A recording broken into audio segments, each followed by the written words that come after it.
जितना भी सुधारा मास्टर क्लास में एक टू जेड पूरा 100% भागवत का ही सुधा मास्टर सुना रहा हूँ। सुदामा ने भीख मांगी, ये मैं कभी भी नहीं बोलूंगा, क्योंकि श्रीमद् भागवत में है ही नहीं कि सुदामा भीख मांगने के लिए गए। और सुदामा को भिखारी बनाकर कथा कहना कि इतना बड़ा भक्त और भगवान का अपराध है कि ईश्वर क्षमा नहीं करेगा। कथा कहने से पहले भागवत जी को पढ़िए।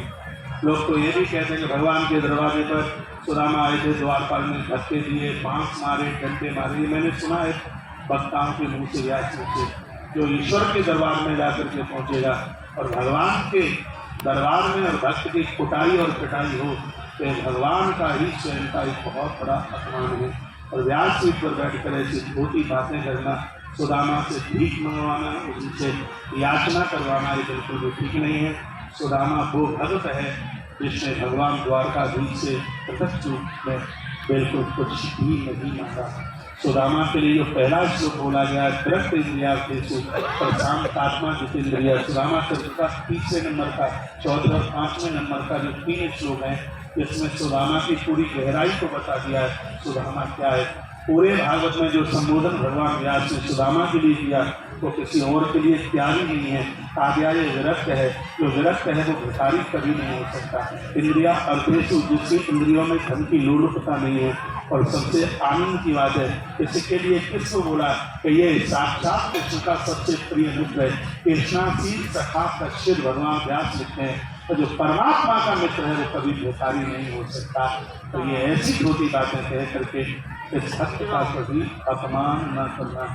कभी कभी तो लोग बोलते हैं कि चोर थे सुदामा और अपने मित्र के चने की चोरी करके वो खा गई।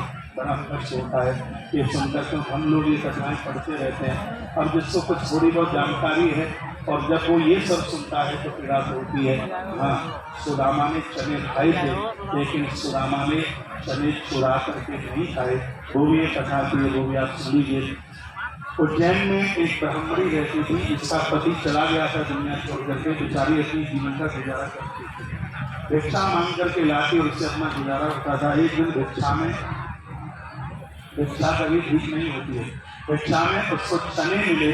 रात्रि में लेट लौट करके देरी से आई तो सोच रही है कल तो रात्रि हो गई है, सुबह कलेरे में मैं चने खा करके मैं पानी पी लूँगी। एक कपड़े में उसने झोंपड़ी के किसी कोने में उन चनों को रख दिया। रात्रि में चोरों की फेरी लग गई और चोर स्वर्ण समझकर और वो पोटली को लेकर के भाग गए। उतने में राजा के सिपाहियों को पता चल गया कि चोर इधर से निकले हैं। सुनिए, तो सिपाहियों ने पूछा कि चोरों में तो पानी कितने होते हैं। उन्होंने भयभीत होते हुए रास्ते में सांदीपन गुरु जी का आश्रम मिला, उनके आश्रम में वो पोटली पैक करके और चोर वहां से भागे। सुबह का समय था, गुरु माता झाड़ू लगा रही थी तो उसको कपड़े में बंधे हुए वो चने मिले। कृष्ण लकड़ी काटने को गए थे, सुदामा को पीछे से जाना था, इधर बुढ़िया में देखा तो चले गए। उसने अपने पेट पर हाथ फेरा और रो पड़ी, कहा मुझे भूखी अनाथ के जिसने चने ले लिए हैं, जो भी इन चनों को खाएगा, चने में जितने दाने होंगे उतने वर्षों तक वो घोर गरीबी भोगेगा। ये ब्राह्मणी श्राप देती। अब सुन लीजिए, वो चने आ गए गुरु माता के हाथ में। कृष्ण लकड़ी काटने को गए थे, सुदामा को पीछे से जाना था तो गुरु माता ने कहा, सुदामा आज कृष्ण बहुत जल्दी चला गया है, बेचारा भूखा होगा और दाल भोग के रूप में ये चने कृष्ण को जाकर के दे देना।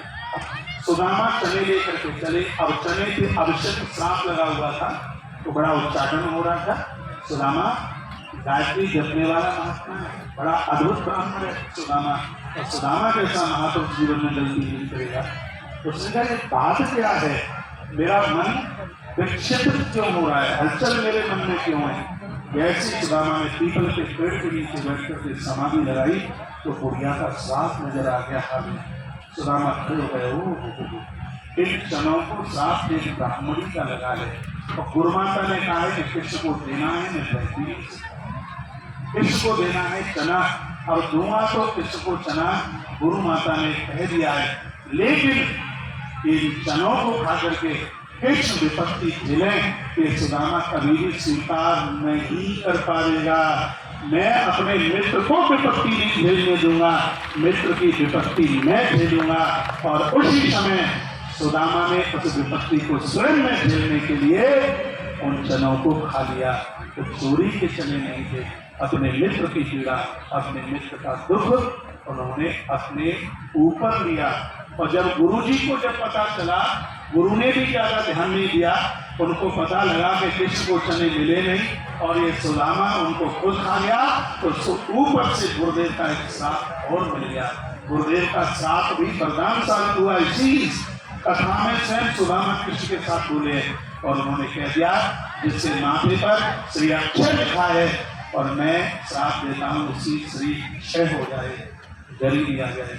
तो समय कृष्ण ने कहा भी था, मित्र जिस समय गरीबी आवे उस समय तुम द्वारका चले आना, ये मेरे भगवान ने है बोला है। श्री सुदामा जी याचक नहीं थे, तो बिल्कुल भी भिखारी नहीं थे। आज पत्नी ने प्रार्थना करी और कहा कि आप श्री द्वारका चले जाइएगा। तो उस समय सुदामा जी चले हैं। वर्णन है चैलखंडी